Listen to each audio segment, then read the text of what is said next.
Nisa Putri dari kelas 11.5. Pada kesempatan kali ini, saya akan membahas tentang perlawanan rakyat Minangkabau terhadap pemerintah kolonial. Jadi, yang pertama dalam pembahasan kita yaitu adalah latar belakang.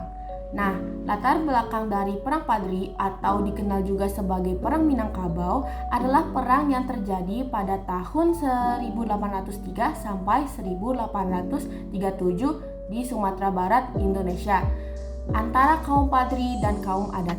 Kaum Padri adalah umat muslim yang ingin menerapkan syariat Islam di negeri Minangkabau di Sumatera Barat, sedangkan kaum adat mencakup para bangsawan dan ketua-ketua adat di sana. Mereka meminta tolong kepada Belanda dan kemudian ikut campur pada tahun 1821 dan menolong kaum adat mengalahkan faksi Padri. Nah, pada pembahasan kedua kita ini yaitu adalah awal mula peperangan. Nah, perang ini diawali dengan munculnya sekelompok ulama yang disebut Padri melawan kelompok adat yang tergabung dalam masyarakat disebut masyarakat adat di Kerajaan Pagaruyung dan sekitarnya. Kebiasaan-kebiasaan yang patut dipertanyakan seperti berjudi, sabung ayam, penggunaan zat-zat memabukkan seperti minuman keras, tembakau, dan sirih pinang, serta aspek hukum matriarki tradisional mengenai pewarisan, serta pelonggaran pelaksanaan formal kewajiban ritual agama Islam. Tidak adanya kesepakatan dari kaum pribumi yang meskipun sudah masuk Islam menolak adat tersebut, memancing kemarahan kaum Padri sehingga pecahlah perang pada tahun 1803. Nah, perang saudara yang terjadi antara kaum Padri dan kaum adat memberikan Belanda celah untuk mempengaruhi masyarakat Minangkabau. Maka pada tahun 1821, pemerintah kolonial Belanda yang bernama James Dupuy melakukan perjanjian dengan kaum adat. Dari perjanjian tersebut, Belanda berhasil menduduki sejumlah daerah. Akibat dari penindakan kaum adat dan Belanda, akhirnya terjadilah. Pada pembahasan ketiga kita ini adalah periode pertama Perang Padri.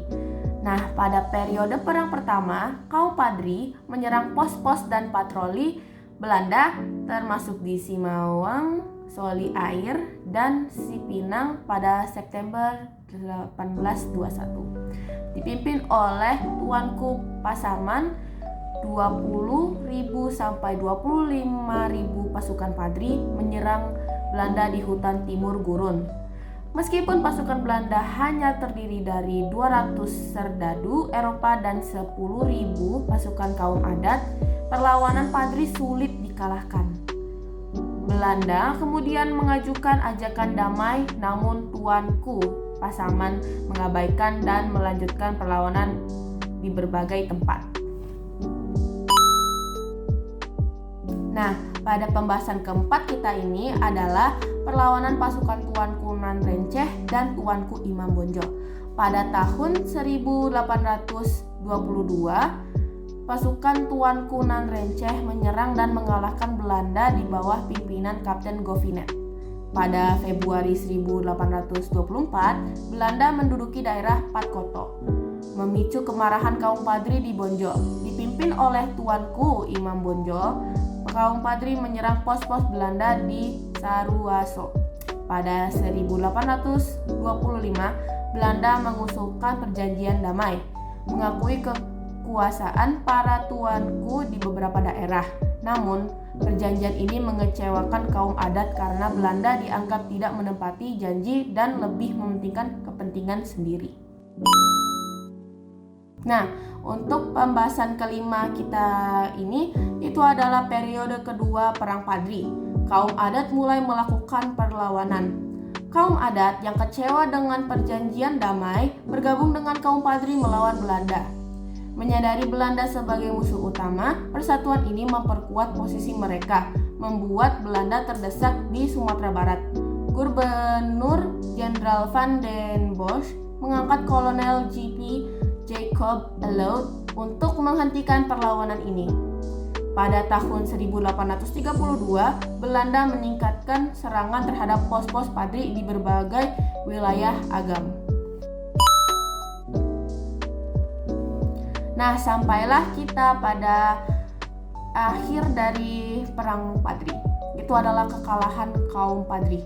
Pada tahun 1834, Belanda berfokus menguasai Bonjol, dan pada 1835, pasukan Padri mulai terdesak. Pada 10 Agustus 1837, Tuanku Imam Bonjol setuju untuk berunding. Namun perundingan gagal dan peperangan berlanjut. Pada Oktober 1837, benteng Bonjol jatuh ke tangan Belanda. Dan Tuanku Imam Bonjol menyerahkan diri demi keselamatan kaum Padri. Setelah menyerah, ia dibuang ke Cianjur, Ambon, dan akhirnya wafat di Manado pada 6 November 1864.